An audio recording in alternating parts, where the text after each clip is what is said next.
Good afternoon. It's Friday, the 11th of December 2015. Welcome to UK Column News, just after 1 o'clock. I'm your host, Brian Gerrish. With me in the studio is Mike Robinson. We'll be joined by live video link, hopefully with no problems, by David Scott from Northern Exposure.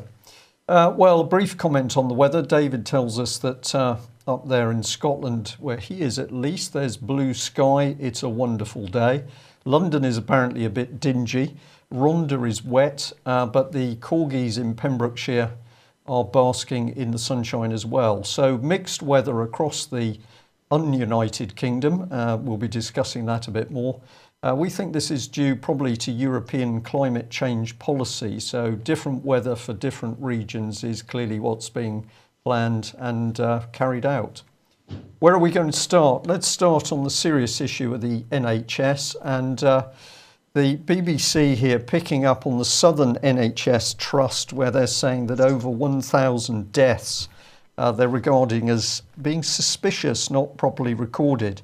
And this was pointed out to us in light of the fact that we've been mentioning that it seems that there's a sudden drop in the birth of Down syndrome children. The inference is that there's a policy that these vulnerable children are not suitable for the new world. And many people are talking about the unnatural deaths of relatives in the NHS system, where for the elderly in particular, dehydration seems to be a key factor. None of this being investigated properly. There's a report out. The key findings: the Trust could not demonstrate a comprehensive, systematic approach to learning from deaths. Despite the Trust having comprehensive data on deaths, it failed to use it effectively. Too few deaths amongst those with learning disability and over 65s with mental health problems were investigated, and some cases should have been investigated further. This is very, very dangerous stuff. We have got very vulnerable people dying in the hospitals. The hospitals know something is going on. We're not investigating the deaths. If I just add to that, please, Mike, we just bring in this. At the end of the BBC article was an NHS number, call 0300 003 0025. Well, we did in order to see what we got, thinking that we would have some person of responsibility and concern from the NHS. In fact, there was a very polite and helpful lady from the NHS, but she clearly did not know who was the main person in charge of taking calls. So we're going to say that we had a helpful but vague NHS operator. She suggested someone could call us back, but didn't really know who that would be. When we called NHS England, their media staff seemed quite busy, just said, well, send us an email. Our feeling on this is that the vulnerable are being murdered in the NHS. We are deliberately using that expression. And this is based on the enormous amount of material which is now coming into the UK column, where people are talking about the mysterious deaths of loved ones under strange circumstances. And at that point, we'll just bring David in, for we may. David, this is very, very dangerous. Indeed it is. Yeah. We have an organisation here that we must remember was founded immediately after the Second World War and was founded on openly on Stalinist principles. So this was the big state in all of its glory.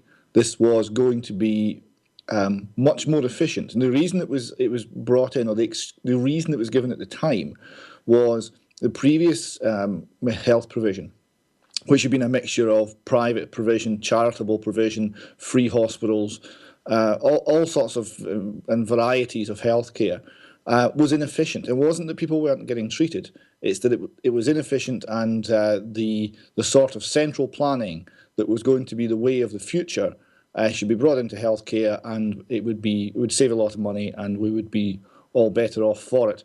And of course, it's not worked out that way. We have a situation where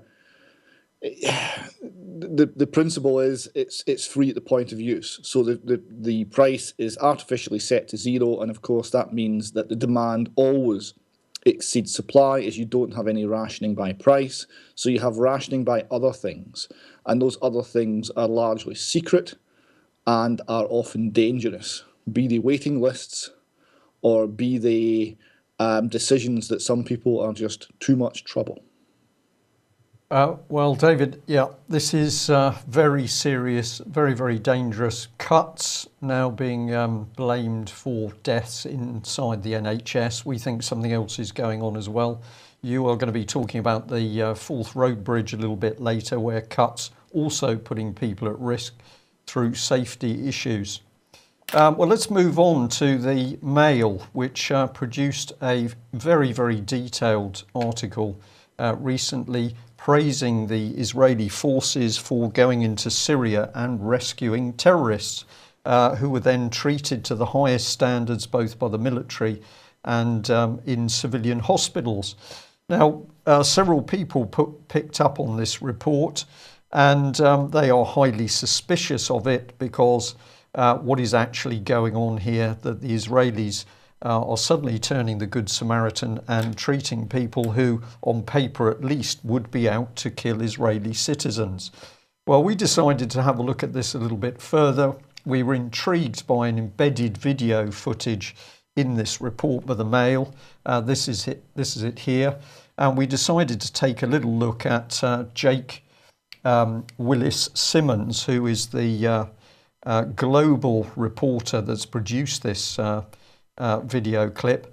And if you watch it carefully, at one point you will see flashing into the top right hand corner of that embedded video IDF. So this is an Israeli Defense Force video, and we apparently have a Daily Mail reporter who just happened to be there in order to film the event.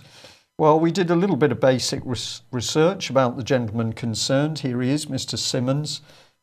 He's an award-winning journalist. He's worked with The Telegraph, The Times, BBC, CNN and other.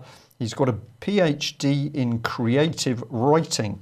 We're a little bit concerned about that because creative writing is moving away from facts pretty quickly. But what else did we find about him? Well, he produced this article in the Jewish Chronicle. Essentially, it's about Mr. Corbyn and his friends, but within it was the following text, which we found significant. Opposing Israel has become the dominant totemic cause for left-wingers in recent decades, magnetising the energy that was previously expended on apartheid, South Africa, Irish republicanism and other charismatic causes of yesteryear. It's also become a convenient symbol of the Western imperialism that so irritates the far left. Many of those campaigning against the Jewish state may be acting out of deeply held political and social convictions, even if others would argue passionately against them. But the bloated, disproportionate focus on Israel has taken on a life of its own and become a lightning rod for anti-Semitism. Now, our feeling is that this article shows an extremely strong pro-Israel and Israeli stance by this journalist. He's clearly been given access to very high-level contacts in order to film with alongside Israeli Defense Forces, and the Mail has then packaged this into the public domain without any real context of the true background. David, this stuff is very, very dangerous when stories are injected into the worldwide media system. One minute they've been created, the next minute they're fact. What do you make of this story? The Israelis have suddenly turned the other cheek. Yeah, it's very fascinating. I mean, the Israeli view of themselves is very much that they are a country which is a blessing to the nations round about, and they look with some considerable pride on philanthropic enterprises, medical expeditions and such like, and they do have some genuine capability in that area. They have a very advanced Western medical system, and when you have things like earthquakes and India and places like this, that you will find there will be Israeli units mobilizing to assist. and they view that is quite an important part in Jewish society is how they view themselves. So in part it's playing into this, but there's a whole heap more going on here, because you have only selected journalists will get to go embedded with the IDF. There will be no criticism of the IDF under those circumstances. So that's absolutely fundamental. Secondly, which side of the border were they on? So we're talking about a border incursion. Now, actually, border incursions in that area into Syria are not at all unusual. In fact, they might even be called routine. But it was a cross-border incursion. And look what happened to a Russian aircraft when it spent 17 seconds in the wrong place. So there's issues there as well about respecting sovereignty. And then, yes, there's the basic contrast that, yes, if you have someone who's injured, you might care for them. But if you're going out to recover fighters who are at least ostensibly opposed to the existence of your country, it does start to pose really significant questions about how much we're actually being told the truth, who's funding who's supporting who, and it goes into this continuing disinformation storm that's coming out of the Syria area. Yeah, David, thank you for that analysis. Well, whilst all the terrorism business is going on, we might expect our security services to be looking after our best interests, but they've apparently gone Christmas shopping. Mike? Indeed, BBC reporting here that GCHQ could grab UK shopping data. Well, my reaction to this is surprise. I mean, we've been talking about this for many, many years. So the BBC reporting here that the draft investigatory powers bill includes plans to store the online activity of everyone in the UK, but a lesser known clause would let the security services download personal details from bulk databases. And this is according to an internet privacy campaigner, Jim Killock, and he's saying that it could even include things like the Tesco Club Card scheme. Now, of course, this is something that we have been saying for many, many years. And the key point here to remember is, at least I believe the key point to remember is, what is the Data Protection Act for? We're told it's there to protect our personal data and make sure that our personal data is not misused. But in the process, there's a big section of the Data Protection Act which requires people to register their data use and their databases. So the Data Protection Act provides for a register, a database of databases, and it has been my view for many, many years that that register is there so that government agencies then have somewhere to go to look for particular types of data as they need it in the future. So this story comes as no surprise because I believe the Data Protection Act was put in place specifically for this purpose. David?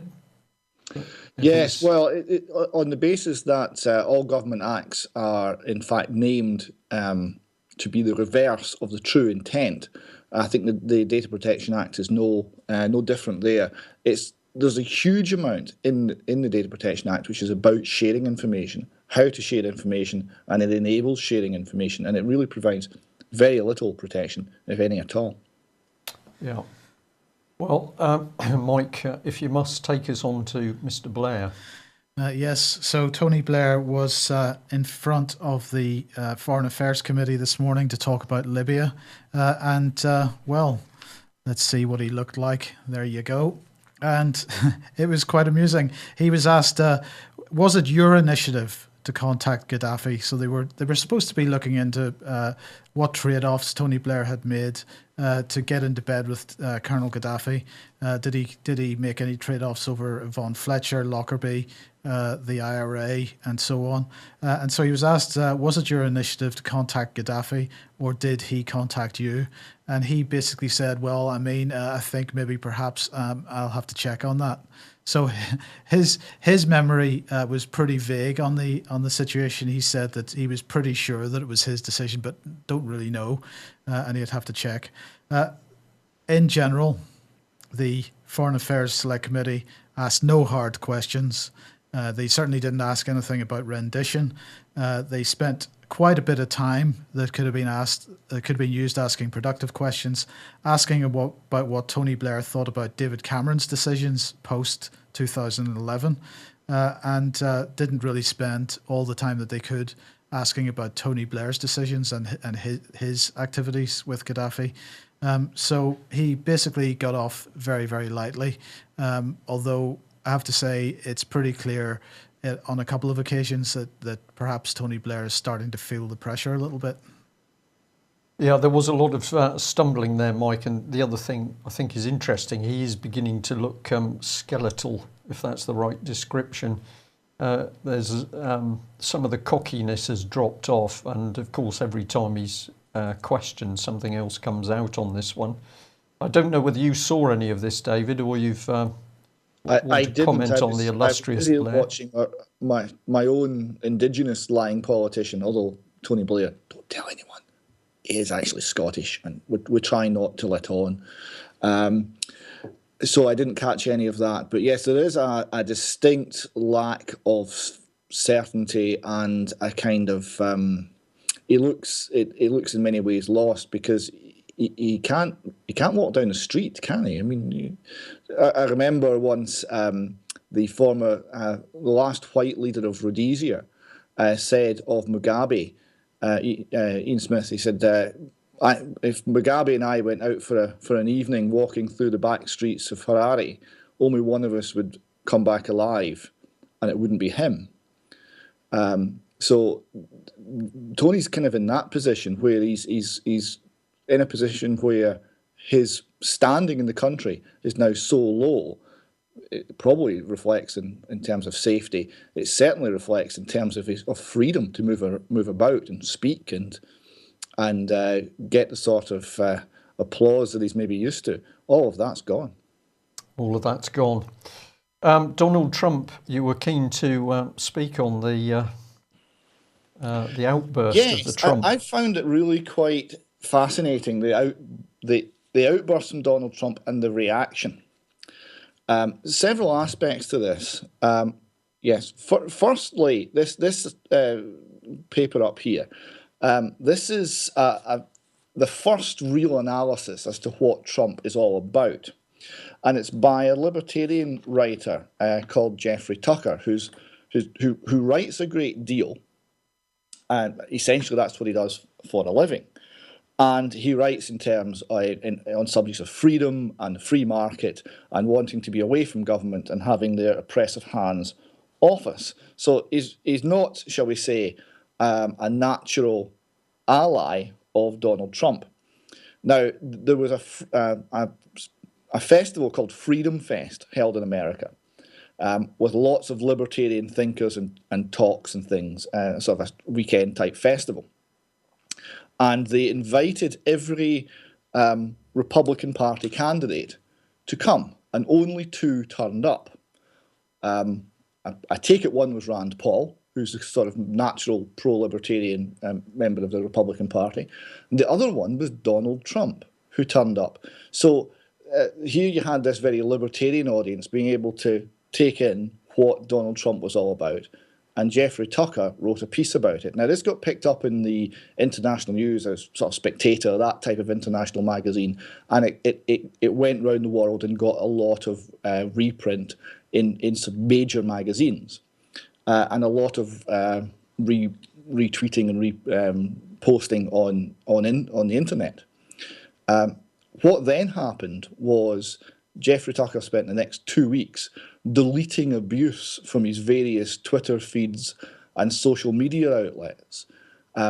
He tapped into this enormous cesspit of very hard right-wing, neo-Nazi, racist, extreme nationalist strand of thought in America that he didn't know existed. He's American, he's lived all his life in America. He'd never come on this. He didn't know it was there. And what he found was there'd be a little group and they might have 30 or 40 followers, and they were all tweeting at him. And then in the next town or 2 towns over, there'll be another little group. So you've got all these small organizations, and they are being attracted to Trump by his rhetoric. He doesn't have to be as extreme as them, but he lets them know by what he does say that he's viewing the world their way. David, if I can just interject there, Patrick Henningsen from 21st Century Wire has got an opinion on this, which Mike, you spotted. Well, I mean, what Patrick's it's one of typical Patrick's assessments of the situation. It's very in depth and so on, and well analysed. But what he's basically asking is Donald Trump there as a stooge to help Hillary, and he's suggesting that the Republican sort of central organization is pretty upset about Trump and the effect that he's having on their sort of presidential race, the effect that he's having on the mainstream Republican presidential candidates. And he's asking perhaps come next June when they have their convention that he may be excluded in the same way that Ron Paul was excluded the last time round, and that perhaps that might cause even more factionalism and chaos. And really, he's asking the question, is Donald Trump there to make sure that the Republican Party can put up no effective opposition to Hillary? And that's really the point he's making. There's also the risk from the Republican Party's point of view that if he doesn't get the nomination, he can afford to run as a third-party candidate, as an independent. Which indeed he's tweeting out that kind of language. Yeah. And pull enough votes away from the Republican base to make any Republican candidate a dead duck. Yes. The other aspect of this that I found interesting was the British reaction. Now, it's been one of, oh, this is terrible, you can't say that, it's absolutely appalling. Which it is, but I think this gives another indication. If you look at what we are being asked to believe now, here in the UK column, we don't believe any of this. We don't buy any of what they're selling. But David Cameron and the leaders on both sides of the Atlantic claim to buy this. Obama claims that this is true. The claim is that radical Islam is a serious, immediate and existential threat to the very survival of Great Britain and the United States of America. And it is serious, it's immediate, it's now, we should be afraid. If that's true, what Trump said would be reasonable.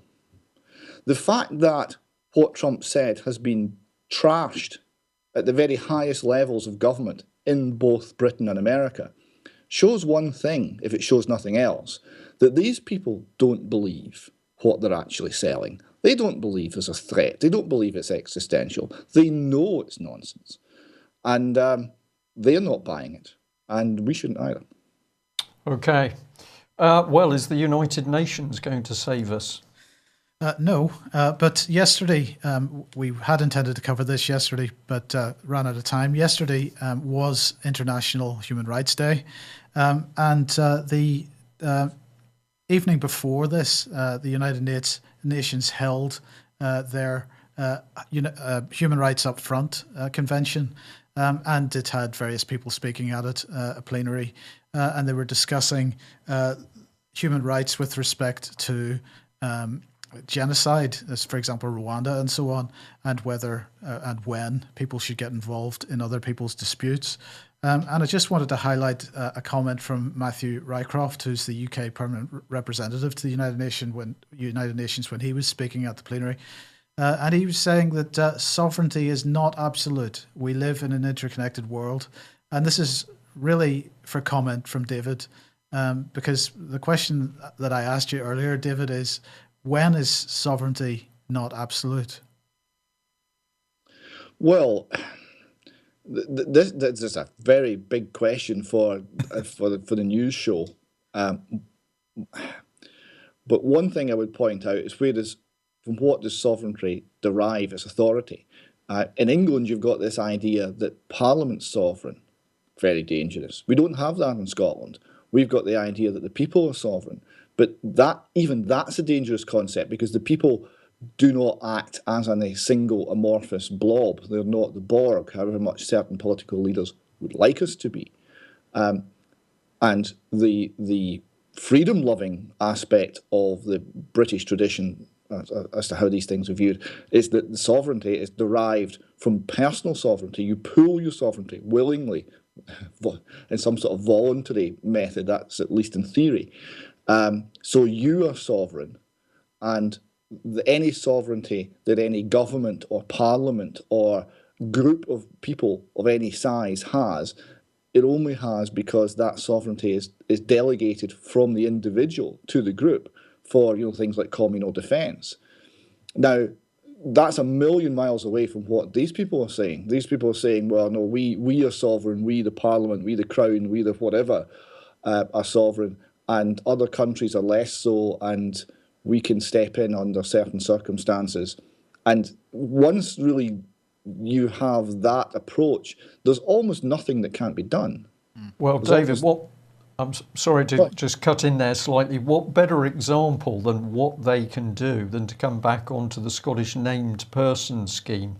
And you've picked up that there's been a revised draft to the guidelines, which we got up on screen now.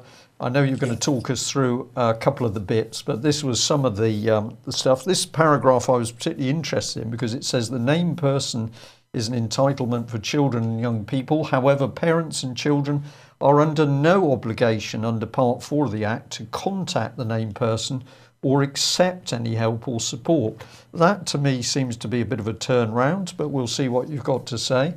We've also got under well-being and welfare. Well, they tell you there's a difference between the two. Welfare as it relates to children and young people is a term open to interpretation, but is often used in the context of identifying a need for compulsory intervention under the 2011 Act. In terms of Scottish Government policy on children and families, welfare and well-being are different in that well-being is a broader, more holistic concept. There's a bit of waffle creeping in on that one.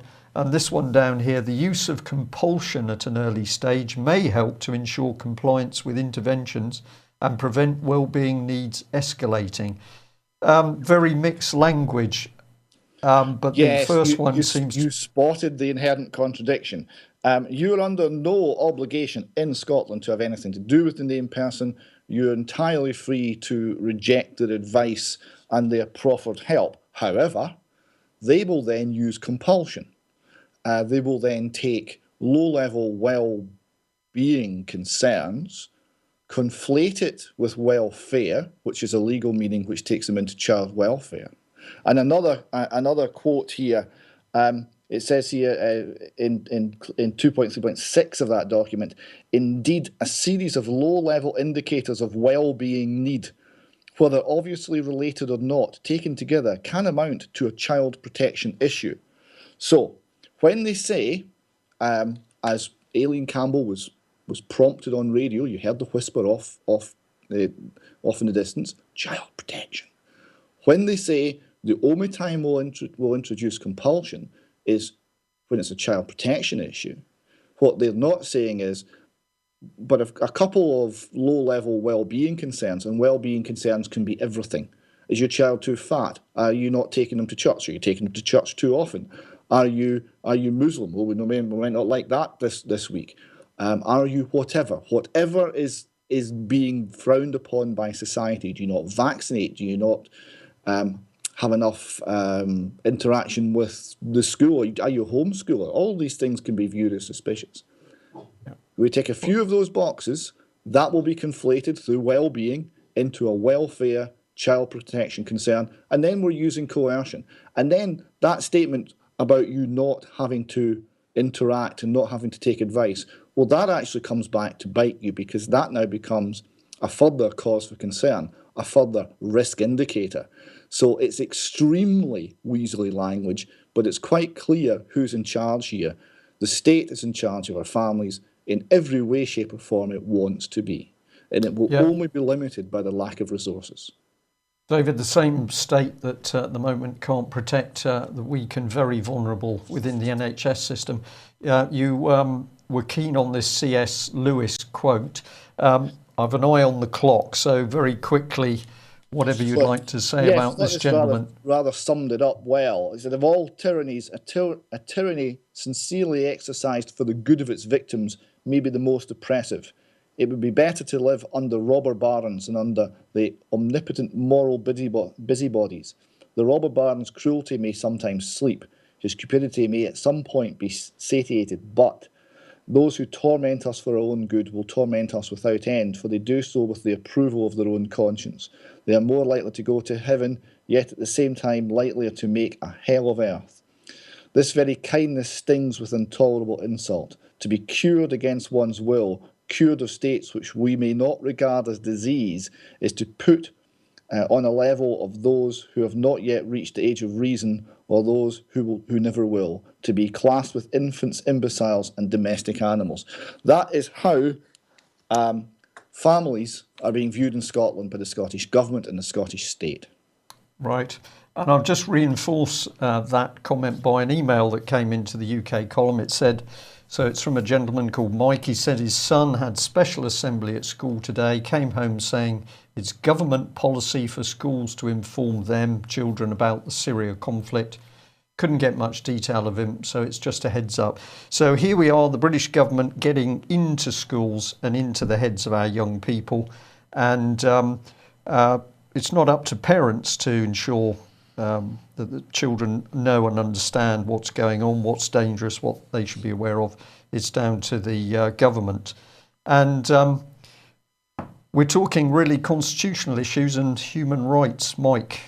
Today the Constitutional Convention Bill reaches committee stage at the House of Lords. This is a private member's bill introduced by the Scottish peer, Lord Purvis of Tweed. There he is. He's a Scottish Liberal Democrat politician, was MSP for Tweeddale until 2011. Right. So the bill was launched in June this year. Purvis said that he wanted to end the current make, do and mend approach to constitutional reform, which he says is going to threaten the UK. He said he intends to provide a sustainable, balanced devolution settlement that works for the whole UK. And he said it was time to grasp the nettle and tackle reform. And so he's saying that the date has to be set for a constitutional convention by the 31st of December next year. And the convention should be composed of representatives of registered political parties, local authorities, the nations and regions, and that at least 50% of members of the convention must not be employed in a role which can reasonably be considered to be political. But nonetheless, the constitutional reform agenda in this country moves on apace, and that's that. Another Scot, I have to say, Mike. We'll just move on through this because we're going to cover in some detail cracks in the Forth Road Bridge. Right, so so we'll move on to Russia then. So Rome is refuting reports, according to this TASS article here, that it had asked for EU ministers to drop the idea of anti-Russian sanctions. And this had been reported on Wednesday, I believe, this week, that Italy had basically said that, or they'd put it on the agenda for the next EU foreign ministers meeting in Brussels, which is going to be held on the 14th of December. But they're saying, well, it's all a bit vague, actually. Have they done this or have they not? They've said we cannot confirm that Italy has done this. They said that Italy has always held the position that sanctions against Russia are not irreversible. So it's still a bit vague. But in the meantime, in France, there seems to be moves to do exactly this, at least as far as France is concerned. So this is a French MP, Thierry Mariani, and he has put a draft legislation in to abolish the sanctions against Russia. He said the next step will be to collect as many signatures among members of parliament under this resolution. My target is 150 signatures. After collecting them, I plan in January to present it for debate to the National Assembly. I'd like to see France lift sanctions against Russia.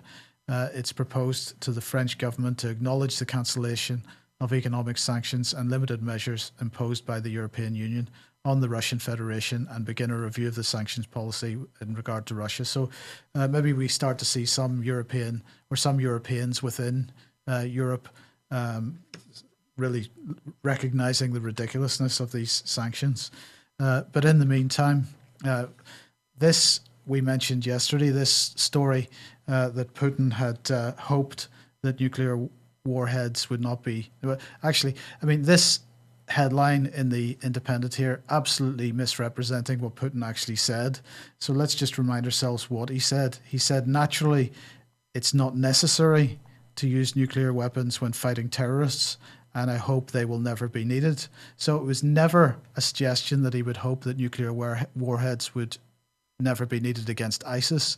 Basically, what he was suggesting was that they would never be needed against anybody. So he made it quite clear that ISIS would never be the subject of these types of weapons. But in the meantime, he is being absolutely clear about his position with regard to any further military action against any Russian activity in Syria. So he said this morning, any targets threatening our military or land infrastructure must be immediately destroyed. So he's stepping up the rhetoric. And Turkey, in complete arrogance, also stepping up the rhetoric, because they're basically saying to Putin, just keep calm. Our patience is not unlimited. And, what is Turkey up to here? They're clearly intending to incite bad relations with Russia in the hope of bringing NATO into something much bigger. Well, we can rest assured, Mike, of course, that GCHQ are keeping an eye on that if they're not too busy in checking what's in our shopping basket. Let's just bring in our advert. A lot of people very keen to get their own opinions out as to what's happening around us. UK Columns giving somebody an opportunity by winning this microphone and stand and the associated software by sending us a podcast on whatever subject. And our offer ends on the 1st of January 2016. Does not include the computer. But can I just say to people who perhaps spend quite a bit of time criticising, here's your opportunity to be able to speak out yourselves, and UK Column is giving you the opportunity to do that. Well, public cuts, there isn't money. That's the great lie of or isn't enough money, the great lie of the British government. Could all be solved overnight with reinstatement of the Bradbury pound, the issuance of credit on the value and wealth of the nation. And we are told there's no money. Cutbacks are putting safety at risk. And what better place to go than the Forth Road Bridge? Let's just go through this a little bit, and I'll hand over to David, who of course totally qualified as an engineer himself. But here's the headline. SNP Minister admits cancelled repairs included the Forth Road Bridge fault. Now we're just going to come back and say, why is safety important on suspension bridges? And the standard is the Tacoma Narrows Bridge, which due to a variety of design faults and structural faults collapsed in high winds after going into violent oscillation. And this is a video which, if you're interested, go and watch. So we've just taken a still in which you can see the grossly deformed bridge, which has been caused by the high winds. Well, luckily the Forth Road Bridge hasn't succumbed to that sort of stuff. But basically, we get a decision to close the southbound carriageway as a safety precaution after one of the engineers spotted a defect in a piece of steelwork. That led to quite an adventure by tweet. Here's the Forth Road Bridge company tweeting out saying, unfortunately, steelwork repairs require a full closure. So it's gone from partial to full. 1 point only emergency vehicles were allowed across. What was the cause of all this? Well, if we just take you into, here's a picture which Alex has kindly spotted. Here's the crack, which is causing the problem. Where is that crack on the bridge? Well, if we join the two together in the diagram, it's close to one of the pillars. And before I hand over to David, let's just show you here some of the team on that section of the bridge, quite high up, as you can see, brave chaps.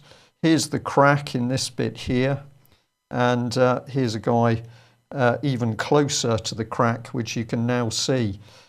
David, they've stopped the repairs, they stopped the maintenance work effectively, this is putting public lives at risk. Well, it's certainly putting the infrastructure at risk, and it's putting an important link at risk. The reason I included the Tacoma Narrows picture there is that the Forth Bridge was the first major suspension bridge built anywhere in the world after the failure of the Tacoma Narrows Bridge. Tacoma Narrows fell down due to a twisting oscillation, vortice shedding. The way that the wind hit the deck caused it to twist in a way that eventually destroyed it. And it wasn't a particularly strong wind. It was only about 40 miles an hour. So it was quite a modest wind, really, that caused that particular failure. So there was a major design development to provide a very deep stiffening truss to the Forth Bridge to make sure nothing similar would happen. So where that stiffening truss meets the main tower is where this failure has occurred. Now, it's not really a safety issue in this particular case because you've got the main load transfer system is via hangers up to the main cables. So to give you some sort of idea of the scale of it, the sort of load going through this connection is something in the order of 100 tons, whereas the sort of load that's going into the top of a main tower is of the order of 10,000 tons. So it's a very small amount of the total load, but it's still an important component of the bridge. If this component and its neighbouring one fails, under full loading, the bridge deck drops about 3/4 of a metre, so you get a lot of movement. And if this defect was allowed to exist, it would throw up other defects in adjoining components and similar links. And there's eight sets of these links on the whole bridge. So it had to be closed to be repaired, and this all came about very quickly. And then what started to come out very quickly, thanks to social media, people were starting to research this, and they found that wait a minute, this defect was in fact identified back in 2010 or before. Actually, it goes back to about 2006. But by 2010, there was a tender going out to get an engineer to design the detail of the repair works. And then that tender was cancelled. And we then find that what happened, that tender was cancelled in 2011. What else happened in 2011? It was cancelled just into the new financial year in 2011. And there was a 65% cut to the budget for maintenance from the Scottish Government that year. So that's why it was cut. And then we started to see the Scottish Government and Transport Scotland running for cover. I can just bring that one up on screen here. This is a tweet from Audit Scotland commenting on that. There it is in blue, the 65% reduction there. So the money issue is critical. Yes, so they've cut back the budget, and they've obviously taken a risk that this overstress, which was identified, was going to manifest itself in some unfortunate way. And that risk has proved to be unwise, and it has indeed manifested itself, and it's closed the bridge. Now, the Forth Bridge in Scottish transport terms is absolutely vital. It's a very long detour if you're going north from between the cities of Edinburgh up to Dundee. It's a very long detour over roads not designed for the volume of traffic. People are spending an extra hour or 2 hours to get to work between one side of the river and the other. So there's a huge amount of disruption. The Scottish road haulage industry reckons it's costing them £600,000 a day in the cost of the disruption for losing this bridge. So it's very, very major. Now, there's a new bridge under construction at the moment. That won't be ready for another year or so. And we are, at the moment, without this vital piece of infrastructure. So it's not a safety concern, but it is certainly a major link in our transport system that's gone, and it's gone clearly with the sticky fingerprints of our wise overlords being penny wise and pound foolish all over the situation. Okay. Well, I've got a quick shot here of Public Contracts Scotland. This is part of a cancelled tender for repair work on this particular component. Is that right? Yes. So this is the tender. It was put out in the start of 2010. It was cancelled in 2011, and it announces that the end link hanger of the truss has been, which is the component we're talking about, the area that's failed, has been analysed and found to be overstressed under certain loading conditions and requires strengthening. So that announced to the world in 2010 there was a potential defect here. There was a latent defect. There was an overstress. And what overstress will tend to do is will generate fatigue, cracks, and failure. So they knew the problem was there in 2010. This got tweeted out. This is a story of lying. It's a story of how governments lie and how they twist and try to spin the truth. The government said, well, it wasn't the area that repair, that 2010 repair, that tender invitation, didn't refer to the area that failed, to the component that failed. They choose the words in a lawyer type way, where they're trying to be technically accurate but mislead the country. You know, as in Bill Clinton, I did not have sexual intercourse with that woman, right?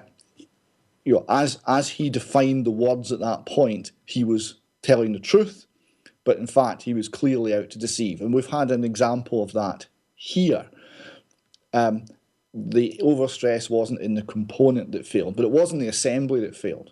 It was at the other end of that bar, right? So the works that were cancelled in 2010 would have prevented this from happening, would have involved replacing the affected component. So this would not have happened had those works gone ahead. And that was denied in Parliament by the minister, who then went on radio the next day and was questioned about it again and had to admit that actually, yes, it would have in fact involved replacing the component that failed.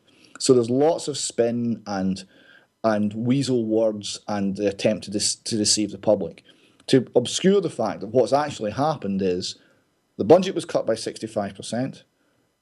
The maintenance that was in train at that point was slowed down. And before it was done, in this particular case, a fatigue crack is generated to such a point that it's propagated right the way through the element. And we've had a complete rupture of this particular hanger.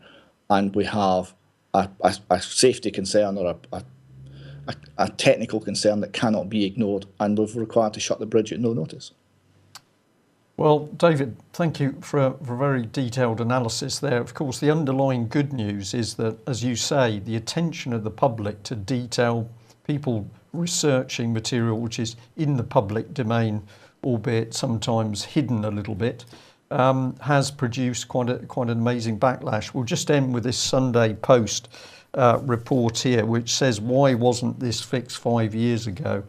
So people power, getting things which aren't right exposed can be done.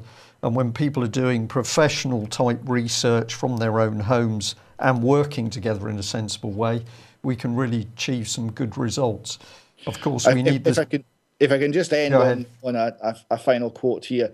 The government spent 2 or 3 days saying that it definitely wasn't anything to do with budget constraints.